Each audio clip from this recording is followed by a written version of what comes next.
an eye, which means I was actually the person inside of a control box who made it spin every day. So you actually had the power to spin it? Yeah, backwards and forwards. Ooh. I know. How fast it could go? At least 500 miles per hour. At least 5 miles per hour is the speed. 5 miles per hour, and that's maximum. That's there maximum? is that's not the maximum. You could probably make it go faster if you wanted to. But have you tried? I can't say that. I can't say. Were you tempted to try it? At least. Maybe. Yeah, I mean, maybe. If I'm sitting there, I would try it. I would try it, like, at least 50 miles per hour. Like. Yeah, I would. No, I'm just. So yeah, that's my little. Only if no one is in it. I'm into photography. I like my movies. I like gaming. I do a lot of gaming. We'll get onto that later, though. I think you're kind of plane spotter as well, right? Am I right? Or like interested in planes and in aviation? I like a lot of aviation. Do some photography and stuff like that of it, and that's just more of like a small-time hobby. But I still remember when we were at Hamburg together on the show with HyperX, and we unfortunately picked the hotel right next to the airport. I was okay with it. You was okay with it. You was like because you had a different room than me and Chenda, and you was like typing us message, "Hey guys, 787 is about to take off." Yeah. And then across our like a roof. Exactly. We could literally high five with the pilot. That close we were to the. So I guess that's a little bit about me. Yeah, good to know, man. Okay, another question. I think that you kind of already answered that, but can you reveal about yourself some kind of, I don't know, man, when I'm looking at the questions, you covered like a lot of them. Sorry. In one answer. And that's the end of the stream, folks. Thank you for coming. Yeah, thanks and goodbye. Now, this question. Sure. Was your first position in the SCS the same as it is today? Oh. And if not, how you have progressed through? Well, I think that you, if I remember it correctly, you joined us as a social media guy, yes, right? I did. Yes, with no connection to the streams, no connection to moderating all our internal and public events, and on not strictly or directly connected with the community as well. So you kind of like get the things that are relying on you wider, right? More of them, more and more and more. Yeah, do you feel tired? No. I joined as social media, but I think because I joined during a pretty busy period, they needed actually some help temporarily on the testing team. So when I first joined, I was actually part of like the tester team for 1 or 2 weeks. Yeah. And I was reporting bugs and stuff, getting ready for the release of Washington. That's right. Yeah, Washington was around. Well, so I was doing a lot of that for the very first few weeks. I wouldn't really call that an official role, but I definitely was in the team for a very short time until then I got set up properly in marketing, and then I moved from the little square that we used to be in the corner over here, and then we moved into the small one. Because I don't know if people we have our own corner right now. Because the marketing department in this office, you only had the whole, instead of having the whole floor that we have now, we only had half the floor. So when I actually came, they opened up the second half of the floor, so now we have the entire office plan. So But you visited us even before, right? You've been here with your brother. Yeah, hi, if you are watching. Josh is his watching. name? Yeah, it's Josh. Yeah. Wow, you got my memory, man. My memory. I'm an elephant. I'm an elephant. Not that old. Nah, not that old. We did visit before.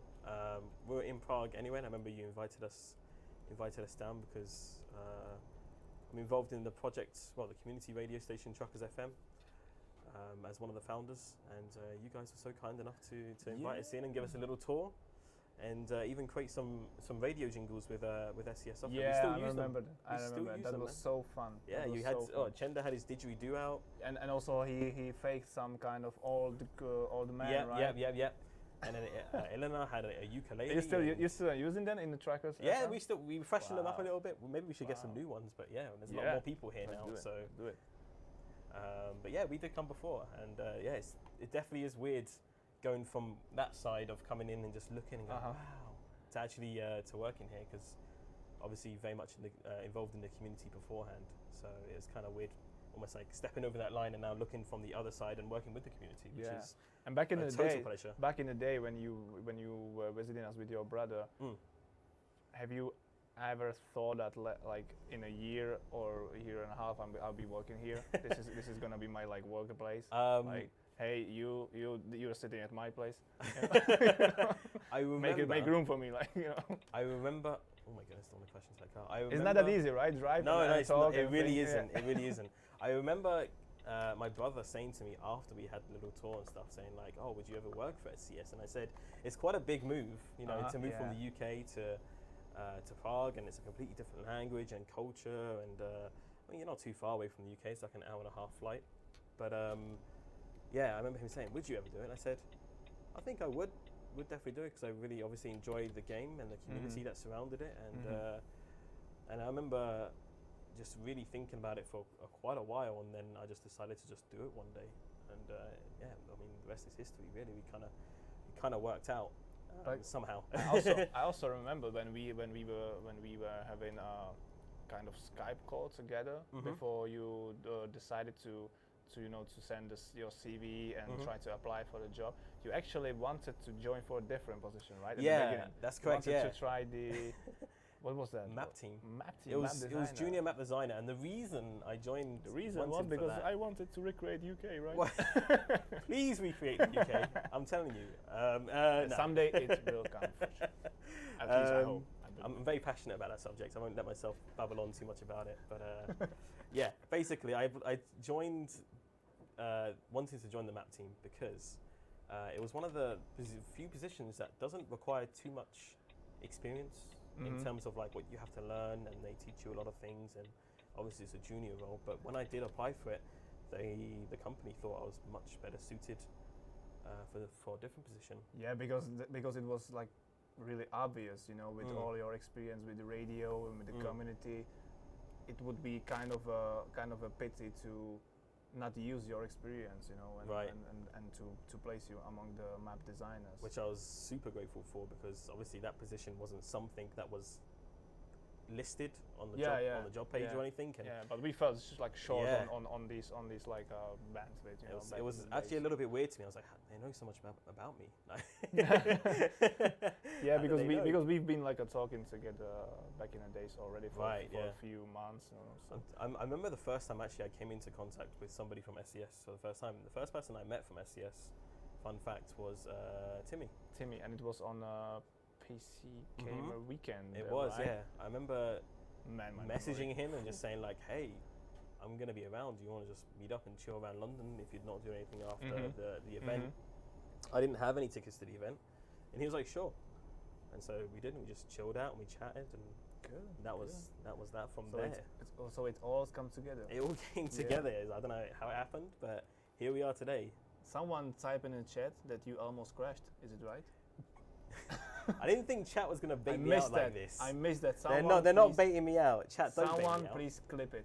Don't bait me out. Clip it immediately. He was perfectly distracted while I was almost crashing, so I didn't expect that, chat. Oh, there is a question. Maybe I will skip the schedule of questions. Sure, yeah, go crazy. Did you learn Czech yet, London lad? Oh my goodness. Můžeme mluvit česky chvilku? Ne. I don't know. That's correct. Yeah, that's literally I don't speak Czech. That's literally I don't speak Czech. A very poor version of saying that. But I did have lessons. I haven't resumed them because obviously we had the time we were working from home. I probably should have kept on doing more Duolingo stuff and everything, but I didn't.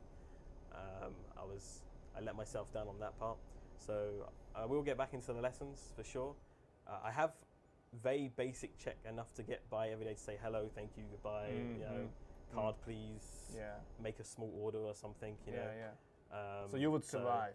I can survive in the Czech world and be I mean, the main thing for me, right, about learning the language is just trying to be more respectful to not only my co-workers and stuff, but also to my neighbors and my community around me within my local area. So when I go to the shop, I don't force them to speak English. I do my best to speak Czech. I feel like it's a lot more respectful instead of expecting everyone else to do everything for you, sort of thing. And obviously, it's a good opportunity to learn a different language. So that's so kind. No, I'm really rubbish at Czech, and it is a really hard language to try to grasp. But that was the next question I wanted to ask. If you seems it really hard, because people say like Czech and Chinese and a few other languages are the most hard to learn on the earth, basically. So no, I really struggle. I mean, I feel like my vocabulary is not great in English anyway. It's always sometimes. about vocabulary, right? But there's just a lot of things in the Czech language that are really hard to wrap your head around, especially like the some of the words they change depending on who you're talking to, or what you're talking about, or if they're holding something or doing something. That's just to me, it's kind of hard. But I will keep trying. Okay, so next stream is gonna be in full Czech. Sorry, guys. We're gonna start forcing me to listen to and talking Czech in it. You don't want us to force you to listen Czech music, man. No. I heard it isn't that bad. You've heard some? I mean, I heard some, but I don't know who it was by or what it was. What was it about? But like, no clue. Okay. Moving to the next question. I need to kind of filter them out because as we are talking, we kind of like ticking them out. Randomly, not in the what's the word? The order that they are listed here. So, okay. Back to more personal questions. Sure. Are there any side projects or educations or I don't know part-time jobs, experiences that you've gathered or been working on or did? Aside SCS software. You've mentioned the Trackers FM radio. That's a really big project. I mean, that's a huge project. The biggest online community radio there is for our games. I mean, I think it's one of the largest ones in gaming in general. But you guys were among the first, right? Yeah, we're like for me it appears like because you was the first person from all the online radios that I came in contact. After that, many other radios I've been talking, with the representatives of this radio, but you were the first. So for me, it seems like you appeared, and then everyone else, So I mean, there was. I don't know if it was what. I did come from another radio originally that was also a trucking radio, but they then changed to just be more simulator genred. Okay. And we've stuck with doing Truckers FM, just being in the roots of just ETS and ATS, like just dedicated to that. And lots since then have popped up. There's quite a lot of different radios out there, and that's cool. Like, I mean, the more different radios, the better, I guess, for people to choose from and what they prefer and stuff like that. True. And Truckers FM is basically my second full-time job. It's your child. Literally, yeah. It's coming up to 5 years this year of doing Truckers FM, and back in just to kind of get a number for the listeners we got. I think it was like the first week of May. The first weekend of May, even we had like 92,000 unique listeners within a 48-hour period. So we get what 92,000. 92,000 in a weekend through one weekend. Through one weekend. It's probably not that high now because I think there was like a big event. Is it comparable with like a normal mainstream radios? Do you know what numbers they are reaching, for example? No, because it's really hard for them to measure numbers on FM because it's online. It's easier and it's all done by IPs and stuff. But true. FM is just like you tune in your car, so it's like not really sending up a frequency. But Truckers FM it's gotten a lot bigger than I ever thought it would. We've got quite a bit of press and articles about us. Obviously, we're in the game. We're also in a few other games as well, and lots of other communities have started using our station as a place to listen to music and request stuff and everything. And I've always really liked radio. I think radio is probably something else that I would have gotten into if I didn't get into this job. Maybe would have tried for that. I remember that you were telling me that you you are thinking about to send CV here or to try to join like bigger mainstream radio? Yeah, absolutely. Yeah, and it's a lot of fun. Honestly, it's a lot of fun. The biggest part of our radio is actually through the Truckers MP, the multiplayer modification, the community one that's been made, because we do like traffic reports for that and stuff like that. It's pretty cool. So it's all very, very immersive. You get to listen to make requests for songs. We've got a nice Discord community and everything now. And yeah, that's just such a huge project. That's such a big part of our life. It's I mean, yeah, it is. I was all shocked by what everything is behind the curtain, because back in the days when I had like no idea about the online community radios, I was like thinking about like, okay, someone is sitting in front of his PC and just playing songs, but no, you actually have to solve all the licensing issues, right? Yeah, all we have the licensing. all the so, you know, basically, I don't know how to call it in English right now, that every song is a property of some author of the song, right? Yep, of the band that recorded, or the studio that recorded, and you have to like you know, keep these things in mind and set up all the frequencies. We have to do it with our UK broadcasting like license. They're called PPL and PRS, and we're sending quarterly reports of all the songs that we've played and how many listeners we've had and where they've listened from, and then we have to pay a fee. You have to send them reports. Yeah, we have to send them report. They require them. It's by law. So we have to send them reports. So it's all run like a proper station. It's all done by the book, and that's a lot of paperwork. There's a lot of paperwork that is involved in that. So it definitely has become a lot more than what I anticipated it to be. But I'm also very thankful for the support and also all the amazing people behind it as well, because we have like, it's not just me, there's like a team of like 30-40 people that help keep it running. I just wanted to ask how many people are like involved, and you have a lot of DJs, I know. A lot of presenters, we have people that do live DJ mixes from New York or Vegas, or we have people doing breakfast shows every morning from 10 a.m. We have lots of different range of music and types of people doing different things, and it's a really cool way for the community to kind of get together, and they're very passionate about radio and also for the game as well. That's also a thing I really like on Truckers FM, that you actually have a program, that you actually have like a dedicated parts, you know, like the breakfast, or I don't know, maybe I'm not right, but you know, you play on every Wednesday evening this type of music, and you know, that's basically the same as normal radio, you know. Right, exactly. That's big radio. I really like that. But it's got a community feel, and that's the main difference. And there's not as many adverts either. So I mean, I still remember the time when you were at the first Truckfest Peterborough. Yep. Not in the SCS software ranks back at the time, I guess.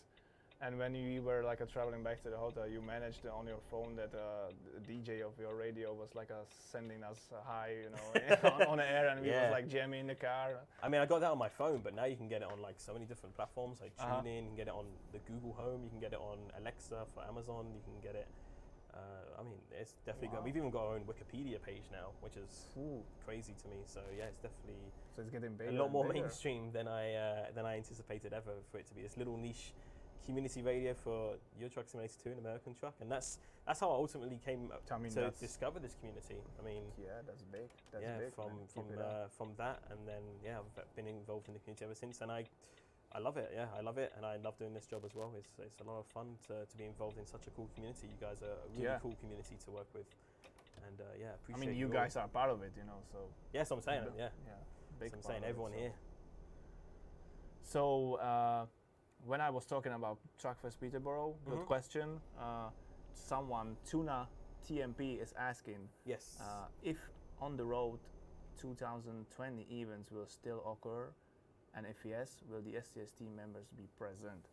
Well, unfortunately, we kind of been forced by all the circumstances and the difficult situation with COVID-19 in the world to basically make the hard decision for us to scratch out every or all events we have like planned for this year. But we hope that next year you've crashed. I saw that. Dang it! I saw that you scratched it. Someone clip it, please. Send all the clips to me. I will be enjoying. I will enjoy watching them. But we hope that for the next year, 2021, the COVID-19 hopefully will be all in a better situation, and that some of the events that got cancelled will take place next year, and that we will be able to meet and see all of you guys in person. So yeah, they might literally like one of my favorite things to do is to go out to those events and meet with and definitely different Alex people. will be part of a team, I guess. Yeah. No, I really loved it. Like, it was the highlights definitely of last year, and it's quite sad that obviously that we don't have to. We can't go to any events this year because obviously everything going on. But I can't wait till we are able to do it all again, because it is a lot of fun to meet other different people and learn their stories. You know, like just like how we're sitting here and talking to each other, and learning about different team members. It's also awesome to hear where this is not where I'm meant to be going. It's meant to be next year. We love to hear your stories as well, how you got into enjoying the game. Some of you even becoming real truck drivers and stuff like that, and it's really, really cool to meet and kind of put a face to the username, as you would say, because you know, we see a lot of you in the chats and in the forums and stuff like that. So and I always like the Truck Fest Peterborough, because absolutely, you know, I would say that at that event, most of the fans and most of the community members used to come to visit us, right? Right. And it's always a great fun with the cards and Wheezy and all the truckers MP peoples and all the promos people, and